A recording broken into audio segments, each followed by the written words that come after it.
പക്ഷെ എനിക്ക് ഈ ജ്യൂസിന് എന്തോ ഡൗട്ട് തോന്നണ്. ഇത് അതൊരു നോർമൽ ടേസ്റ്റ് ആയിരുന്നാ? കുഴപ്പമൊന്നുമില്ലല്ലോ. ഞാൻ അത് റിയാക്ട് ആയതാണോ എന്തോ.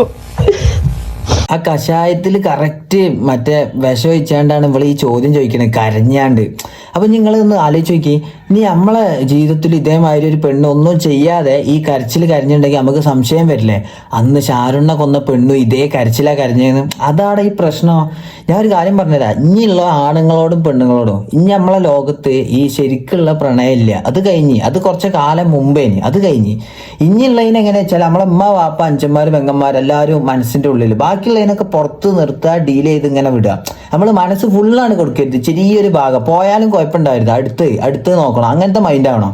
ഇക്കൊക്കെ പണ്ട് എങ്ങനെയാ വെച്ചാൽ ആരെങ്കിലും ഗേൾസ് ഒക്കെ മെസ്സേജ് അയച്ചാൽ ഭയങ്കര സന്തോഷം, ഓ എന്നെ ഇഷ്ടപ്പെട്ടിട്ടാണ് എന്നൊക്കെ വിചാരിച്ചിടാ.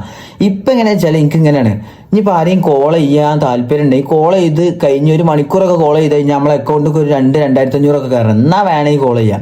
ഇനി എൻ്റെ ഈ മൈൻഡ് സെറ്റ് അങ്ങനെ ആയതുകൊണ്ടാണോ അറിയില്ല, ഇപ്പം അങ്ങനെയൊക്കെയാണ് തോന്നുന്നത്. കാരണം പണ്ടത്തെ പ്രേമത്തിന്റെ അത്ര ഇനി ഒന്നും പോകില്ല. ആ ലൈല മജ്നു ഇപ്പത്തെ ഓരോ പൊണ്ണേ പൂവേക്കാറില്ല അല്ലെങ്കിൽ ചക്കരച്ച ആ പാട്ടൊക്കെ കൊടുന്ന് വന്നാണ് ലൈല മജ്നുവിന്റെ ഓരോ കവിതകളില്ലേ, എന്താണ് യാ ലൈല യാ നൂറ കൽബിൽ മജ്നു എന്നൊക്കെ പറഞ്ഞിട്ട് ഒരു കിടിലൻ കവിത ഉണ്ട്. അതൊക്കെ കേട്ടു നോക്കി, അതൊക്കെയാണ് പ്രേമം. ഇനിയൊന്നും ഇല്ലടാ, വെറുതെ ഓരോ പണിക്ക് പോകാൻ നിൽക്കണ്ട.